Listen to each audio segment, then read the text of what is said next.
ಜಗತ್ತಿನಲ್ಲೀಗ south Africa ಹಾಗೆ Australia ನಡುವಿನ ವಿಶ್ವ ಟೆಸ್ಟ್ ಚಾಂಪಿಯನ್ಶಿಪ್ ಫೈನಲ್ ಪಂದ್ಯದ್ದೇ ಮಾತು. ಕಾಂಗರೂ ನಾಡು ಮತ್ತೊಂದು ಐಸಿಸಿ ಟ್ರೋಫಿಯನ್ನು ಎದುರು ನೋಡ್ತಾ ಇದ್ರೆ ಇಡೀ ಕ್ರಿಕೆಟ್ ಲೋಕವೇ ಸೌತ್ ಆಫ್ರಿಕಾ ಬೆನ್ನಿಗೆ ನಿಂತಿತ್ತು. ಕ್ರಿಕೆಟ್ ಕಾಶಿಯಲ್ಲಿ ಹರಿಣಗಳ ಪಡೆ ಇತಿಹಾಸ ಸೃಷ್ಟಿಸಲಿ ಅಂತ ಹಾರೈಸ್ತಾ ಇದ್ರು. ಕೊನೆಗೂ ಸೌತ್ ಆಫ್ರಿಕಾ ಪಡೆ ಐಸಿಸಿ ಟ್ರೋಫಿಗೆ ಮುತ್ತಿಕ್ಕಿದೆ. 27 ವರ್ಷಗಳ ಬಳಿಕ ಕಪ್ ಗೆದ್ದು ಸಂಭ್ರಮಿಸಿದೆ. ಚೋಕರ್ಸ್ ಹಣೆಪಟ್ಟಿ ಹೊತ್ತು ಸದಾ ಗೇಲಿಗೆ ಒಳಗಾಗ್ತಿದ್ದಂಥ ಸೌತ್ ಆಫ್ರಿಕಾ ಗೆಲುವಿನ ಶಕ್ತಿಯೇ ಟೆಂಬಾ ಬೌಮಾ. ಹೆಜ್ಜೆ ಹೆಜ್ಜೆಗೂ ಆದಂಥ ಅವಮಾನಗಳನ್ನು ಮೆಟ್ಟಿ ನಿಂತು ಪ್ರಚಂಡ ಕುಳ್ಳನಾಗಿ ಬೆಳೆದ ಟೆಂಬಾ ಬಗೆಗಿನ ಇಂಟ್ರೆಸ್ಟಿಂಗ್ ವಿಚಾರಗಳನ್ನು ಹೇಳ್ತೇನೆ. ನಾನು ಶಾಂತ. ನೀವು ಸುದ್ದಿಯಾನದ ಸಬ್ಸ್ಕ್ರೈಬರ್ ಆಗೋದಿಕ್ಕೆ ಮರಿಬೇಡಿ. ಇಂಗ್ಲೆಂಡ್ನ ಲಾರ್ಡ್ಸ್ ಕ್ರಿಕೆಟ್ ಮೈದಾನದಲ್ಲಿ ನಡೆದಂಥ ವಿಶ್ವ ಟೆಸ್ಟ್ ಚಾಂಪಿಯನ್ಶಿಪ್ ಫೈನಲ್ ಪಂದ್ಯದಲ್ಲಿ ಸೌತ್ ಆಫ್ರಿಕಾ ಪಡೆ ಇತಿಹಾಸವನ್ನ ಸೃಷ್ಟಿಸಿದೆ. ಬಲಿಷ್ಠ ಆಸ್ಟ್ರೇಲಿಯಾ ತಂಡವನ್ನ ಬಗ್ಗು ಬಡಿದು ಐಸಿಸಿ ಟ್ರೋಫಿಯನ್ನ ತನ್ನದಾಗಿಸಿಕೊಂಡಿದೆ.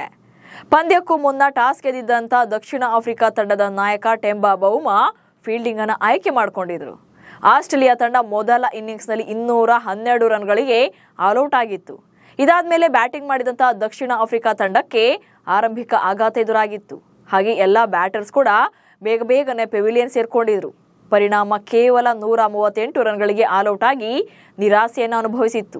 ಇನ್ನು ಎರಡನೇ ಇನ್ನಿಂಗ್ಸ್ನಲ್ಲಿ Australia pace bowler Mitchell Starc ಅವರ ಹಾಫ್ ಸೆಂಚುರಿಯಿಂದಾಗಿ 207 ರನ್ ಗಳಿಸಿ ತನ್ನೆಲ್ಲ ವಿಕೆಟ್ಗಳನ್ನು ಆಸ್ಟ್ರೇಲಿಯಾ ಕಳ್ಕೊಂಡಿತ್ತು.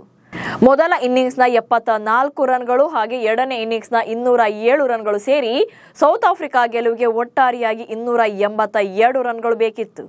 ಫಸ್ಟ್ ಇನ್ನಿಂಗ್ಸ್ ನೋಡಿದಾಗ ಇಷ್ಟು ಸ್ಕೋರ್ ಮಾಡುತ್ತೆ ಅಂತ ಸೌತ್ ಆಫ್ರಿಕಾ ಮೇಲೆ ಯಾರಿಗೂ ಹೋಪ್ಸ್ ಇರಲಿಲ್ಲ.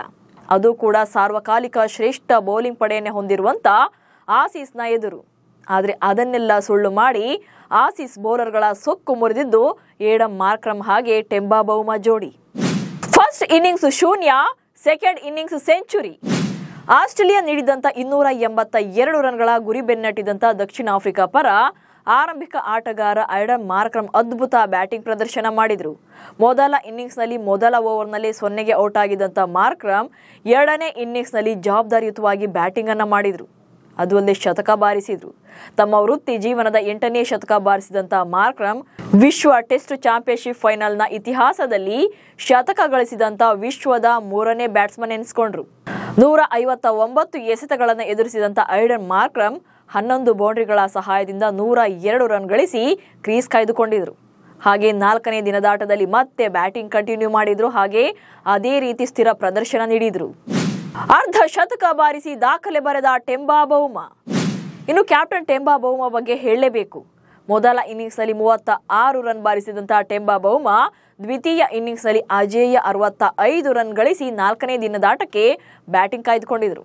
ಆದರೆ 4ನೇ ದಿನದಾಟದಲ್ಲಿ 1 ರನ್ ಗಳಿಸಿ ಅಂದರೆ ಟೋಟಲ್ ಆಗಿ 66 ರನ್ ಬಾರಿಸಿ ಔಟ್ ಆದರು. ಈ ಪಂದ್ಯದ ಮೊದಲ ಇನ್ನಿಂಗ್ಸ್ನಲ್ಲಿ 36 ರನ್ ಬಾರಿಸಿದಂಥ ಟೆಂಬಾ ದ್ವಿತೀಯ ಇನ್ನಿಂಗ್ಸ್ನಲ್ಲಿ 66 ರನ್ ಗಳಿಸಿದರು.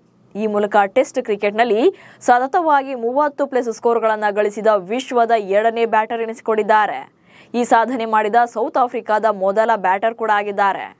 ಟೆಂಬಾ ಬೌಮಾ ಸತತ 9 ಇನ್ನಿಂಗ್ಸ್ಗಳಲ್ಲಿ 30+ ಸ್ಕೋರ್ ಗಳಿಸುವ ಮೂಲಕ ಟೆಸ್ಟ್ ಕ್ರಿಕೆಟ್ನಲ್ಲಿ ಸ್ಥಿರ ಪ್ರದರ್ಶನ ನೀಡಿದ ಬ್ಯಾಟರ್ಗಳ ಪಟ್ಟಿಯಲ್ಲಿ 2ನೇ ಸ್ಥಾನಕ್ಕೇರಿದ್ದಾರೆ. ಮಂಡಿ ನೋವಿನಲ್ಲೂ ಆಸೀಸ್ ಪಡೆ ಕಾಡಿದ ಡಾನ್ ಬೌಮಾ. ಆಕ್ಚುಲಿ 3ನೇ ದಿನದಾಟದಲ್ಲಿ ಬೌಮಾ ಬ್ಯಾಟಿಂಗ್ ಬಂದ ಆರಂಭದಲ್ಲೇ ಮಂಡಿರಜ್ಜು ಗಾಯಕ್ಕೆ ತುತ್ತಾಗಿದ್ರು. 6 ರನ್ ಗಳಿಸಿದ್ದಾಗಲೇ ಹಾಮ್ಸ್ಟ್ರಿಂಗ್ ಇಂಜುರಿಗೆ ಒಳಗಾಗಿ ಓಡಲು ಕೂಡ ಕಷ್ಟವಾಗ್ತಾ ಇತ್ತು.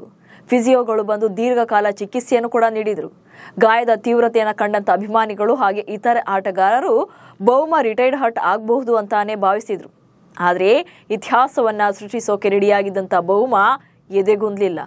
ಕುಂಟುತ್ತಲೇ ಕ್ರೀಸ್ನಲ್ಲಿ ಓಡಿದ್ರು. 3 ರನ್ ಬರೋ ಕಡೆ 2 ರನ್ ತಗೊಂಡ್ರು. 2 ರನ್ ಬರೋ ಕಡೆ ಒಂದೇ 1 ರನ್ ಹೊಡಿದ್ರು. ಯಾಕಂದ್ರೆ ಈ ಪಂದ್ಯದ ರಿಸಲ್ಟ್ ಸೌತ್ ಆಫ್ರಿಕಾಗೆ ಅದೆಷ್ಟು ಮುಖ್ಯ ಆಗುತ್ತೆ ಅನ್ನೋದು ಅವರಿಗೆ ಗೊತ್ತಿತ್ತು. ಅದೇ ಗೋಲ್ಡನ್ ಮೂಮೆಂಟ್ಗಾಗಿಯೇ ಕೊನೆವರೆಗೂ ಕೂಡ ಹೋರಾಡಿ ಮಾರ್ಕ್ರಮ್ ಜೊತೆ ಅಜೇಯ 143 ರನ್ಗಳ ಜೊತೆಯಾಟವಾಡಿದ್ರು. ಈ ಜೋಡಿಯ ಬಲವಾದಂಥ ಜೊತೆಯಾಟದ ಫಲವಾಗಿಯೇ ದಕ್ಷಿಣ ಆಫ್ರಿಕಾ ತಂಡ 3ನೇ ದಿನದ ಆಟದ ಅಂತ್ಯಕ್ಕೆ 2 ವಿಕೆಟ್ ನಷ್ಟಕ್ಕೆ 213 ರನ್ಗಳನ್ನು ಕಲೆ ಹಾಕಿತ್ತು. ಆದರೆ 4ನೇ ದಿನ ಬೌಮಾಗೆ ಹೆಚ್ಚು ಹೊತ್ತು ಕ್ರೀಸ್ನಲ್ಲಿ ನಿಲ್ಲೋಕೆ ಸಾಧ್ಯವಾಗಲಿಲ್ಲ. ಕ್ಯಾಪ್ಟನ್ ಆಗಿಯೂ ಗೆದ್ದ ಬೌಮಾ. ಇನ್ನು ಟೆಂಬಾ ಬೌಮಾ ಬರೀ ಬ್ಯಾಟಿಂಗ್ ಅಷ್ಟೇ ಅಲ್ಲ, ಬಲಿಷ್ಠ ಬ್ಯಾಟಿಂಗ್ ಯೂನಿಟ್ ಅನ್ನು ಹೊಂದಿರುವಂತ ಆಸ್ಟ್ರೇಲಿಯಾ ತಂಡವನ್ನ ಕಡಿಮೆ ಸ್ಕೋರ್ಗೆ ಕಟ್ಟಿ ಹಾಕುವಲ್ಲಿ ಅವರ ತಂತ್ರಗಾರಿಕೆ ಹಾಗೆ ಬುದ್ಧಿವಂತಿಕೆಯನ್ನು ಮೆಚ್ಚಲೇಬೇಕು. ಹೇಳಿ ಕೇಳಿ ಆಸ್ಟ್ರೇಲಿಯಾ ಬ್ಯಾಟಿಂಗ್ ಯೂನಿಟ್ಗೆ ಹೋಲಿಸಿದ್ರೆ ಸೌತ್ ಆಫ್ರಿಕಾದ ಆಟಗಾರರ ಅನುಭವ ತೀರಾ ಕಡಿಮೆ. ಆದರೆ ಅವರನ್ನ ಕಡಿಮೆ ರನ್ಸ್ಗೆ ಔಟ್ ಮಾಡುವಲ್ಲಿ ಬೌಮಾ ಕ್ಲೆವರ್ ಆಗಿ ಯೂಸ್ ಮಾಡಿಕೊಂಡು ತಮ್ಮ ಮೈಂಡ್ನ.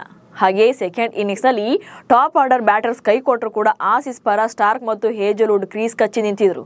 ಮಿಚೆಲ್ ಸ್ಟಾರ್ಕ್ ಅಂತೂ ಅಜೇಯ 58 ರನ್ ಗಳಿಸಿದ್ರು. ಇನ್ನು ಜೋಶ್ ಹೇಜಲ್ವುಡ್ ಕೂಡ 17 ರನ್ ಗಳಿಸಿದ್ರು.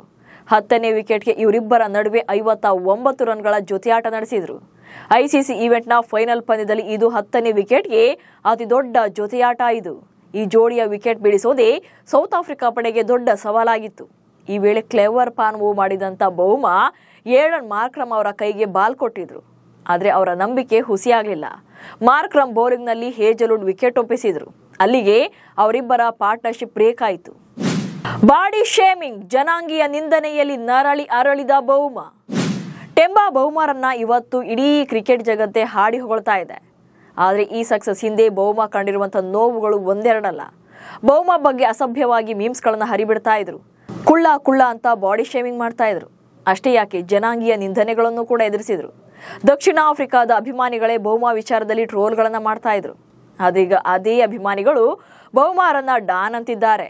ದಕ್ಷಿಣ ಆಫ್ರಿಕಾ ಮಾತ್ರವಲ್ಲದೆ ಇಡೀ ಕ್ರಿಕೆಟ್ ಜಗತ್ತಿನಾದ್ಯಂತ ಇರುವಂತ ಅಭಿಮಾನಿಗಳು ಟೆಂಬಾ ಬೆನ್ನಿಗೆ ನಿಂತಿದ್ದಾರೆ. 27 ವರ್ಷಗಳ ಬಳಿಕ ಟ್ರೋಫಿ ಗೆಲ್ಲಿಸಿಕೊಟ್ಟ ಟೆಂಬಾ. ದಕ್ಷಿಣ ಆಫ್ರಿಕಾ ತಂಡದಲ್ಲಿ ದಿಗ್ಗಜ ಆಟಗಾರರೇ ಆಡಿದ್ರು ಕೂಡ ಐಸಿಸಿ ಕಪ್ ಅನ್ನೋದು ಅವರಿಗೆ ಮರೀಚಿಕೆಯಾಗಿತ್ತು. ಕಳೆದ 27 ವರ್ಷಗಳಿಂದ ಒಂದೇ ಒಂದು ಟ್ರೋಫಿ ಗೆಲ್ಲೋಕ್ಕೂ ಕೂಡ ಅವರಿಂದ ಸಾಧ್ಯವಾಗಿರಲಿಲ್ಲ. ಅದೆಲ್ಲಕ್ಕಿಂತ ದುರಂತ ಅಂದ್ರೆ ಸೌತ್ ಆಫ್ರಿಕಾ ತಂಡ ನಾಕ್ಔಟ್ ಮತ್ತು ಫೈನಲ್ ಪಂದ್ಯಗಳಲ್ಲಿ ಸಾಕಷ್ಟು ಸಲ ಎಡವಿ ಪ್ರಶಸ್ತಿ ವಂಚಿತವಾಗ್ತಾ ಇತ್ತು. ಐಸಿಸಿ ಏಕದಿನ ವಿಶ್ವಕಪ್ನಲ್ಲಿ 5 ಬಾರಿ ಸೆಮಿಫೈನಲ್ನಲ್ಲೇ ಸೋತಿದ್ದಾರೆ. 1992, 1999, 2007, 2015, 2023ರಲ್ಲಿ ಸೆಮಿಫೈನಲ್ನಲ್ಲೇ ಸೋಲು ಕಂಡಿದ್ರು. ಇನ್ನು 2024ರ T20 ವಿಶ್ವಕಪ್ನಲ್ಲಿ ಫೈನಲ್ನಲ್ಲಿ ಸೋತಿದ್ರು. 2025ರ ಚಾಂಪಿಯನ್ಸ್ ಟ್ರೋಫಿಯಲ್ಲೂ ಕೂಡ ಸೆಮಿಫೈನಲ್ನಲ್ಲಿ ಎಡವಿದ್ರು. ವಿಶ್ವಕಪ್ನ ಲೀಗ್ ಹಂತದಲ್ಲಿ ಅದ್ಭುತ ಪ್ರದರ್ಶನ ತೋರಿ ಪದೇ ನಾಕೌಟ್ ಪಂದ್ಯಗಳಲ್ಲಿ ಎಡುತ್ತಾ ಇರುವ ಕಾರಣಕ್ಕೆ ದಕ್ಷಿಣ ಆಫ್ರಿಕಾಗೆ ಚೋಕರ್ಸ್ ಎಂಬ ಹಣೆಪಟ್ಟಿ ಅಂಟಿಕೊಂಡಿತ್ತು. ಆದರೆ ಈ ಬಾರಿಯ ವಿಶ್ವ ಟೆಸ್ಟ್ ಚಾಂಪಿಯನ್ಶಿಪ್ ಫೈನಲ್ ಪಂದ್ಯದಲ್ಲಿ ಭರ್ಜರಿ ಪ್ರದರ್ಶನ ನೀಡಿರುವಂತಹ ದಕ್ಷಿಣ ಆಫ್ರಿಕಾ ತಂಡ ಚಾಂಪಿಯನ್ ಪಟ್ಟಕ್ಕೇರಿದೆ. ಅದು ಕೂಡ ಹಾಲಿ ಚಾಂಪಿಯನ್ ಆಗಿದ್ದಂಥ ಬಲಿಷ್ಠ ಆಸ್ಟ್ರೇಲಿಯಾ ತಂಡವನ್ನೇ ಬಗ್ಗು ಬಡಿಯೋ ಮೂಲಕ. ಒಟ್ಟಿನಲ್ಲಿ 27 ವರ್ಷಗಳ ಬಳಿಕ ಸೌತ್ ಆಫ್ರಿಕಾ ತಂಡ ಐಸಿಸಿ ಟ್ರೋಫಿಯನ್ನ ಎತ್ತಿ ಹಿಡಿದಿದೆ. ಇದಕ್ಕೂ ಮುನ್ನ ಸೌತ್ ಆಫ್ರಿಕಾ ತಂಡ ಐಸಿಸಿ ಟ್ರೋಫಿಯನ್ನ ಗೆದ್ದಿದ್ದು 1998ರಲ್ಲಿ. ಐಸಿಸಿ ನಾಕ್ಔಟ್ ಅಂದ್ರೆ ಈಗಿನ ಚಾಂಪಿಯನ್ಸ್ ಟ್ರೋಫಿ ಟೂರ್ನಿಯಲ್ಲಿ ವೆಸ್ಟ್ ಇಂಡೀಸ್ ತಂಡವನ್ನ ಮಣಿಸಿ ಸೌತ್ ಆಫ್ರಿಕಾ ಚೊಚ್ಚಲ ಬಾರಿಗೆ ಟ್ರೋಫಿಯನ್ನ ಎತ್ತಿ ಹಿಡಿದಿತ್ತು. ಇದೀಗ 2ನೇ ಟ್ರೋಫಿಯನ್ನ ಗೆದ್ದು ಬೀಗಿದ್ದಾರೆ. ಟೆಸ್ಟ್ ಕರಿಯರ್ನಲ್ಲಿ ಸೋಲನ್ನೇ ಕಾಣದಂತ ಟೆಂಬಾ ಬೌಮಾ ಈಗಿನ ಫೈನಲ್ ಪಂದ್ಯದಲ್ಲೂ ಕೂಡ ಗೆದ್ದು ಸೌತ್ ಆಫ್ರಿಕಾ ತಂಡಕ್ಕೆ ಕಪ್ ಗೆಲ್ಲಿಸಿಕೊಟ್ಟಿದ್ದಾರೆ. ಈ ಮೂಲಕ ಫೈನಲ್ನಲ್ಲಿ ಸೋಲೇ ಕಾಣದ ದಾಖಲೆ ಬರೆದಿದ್ದಂತ ಆಸ್ಟ್ರೇಲಿಯಾ ಆಟಗಾರರಾದಂಥ ಜೋಶ್ ಹೇಜಲ್ವುಡ್, ಮಿಚೆಲ್ ಸ್ಟಾರ್ಕ್ ಹಾಗೆ ಪ್ಯಾಟ್ ಕಮಿನ್ಸ್ ಅವರ ದಾಖಲೆಯನ್ನ ಒಂದೇ ವಿಕ್ಟರಿ ಮೂಲಕ ಅಳಿಸಿ ಹಾಕಿದ್ದಾರೆ. ಇದೇ ಅಲ್ವಾ ಸಾಧನೆ ಅಂದ್ರೆ. ನಮಸ್ಕಾರ.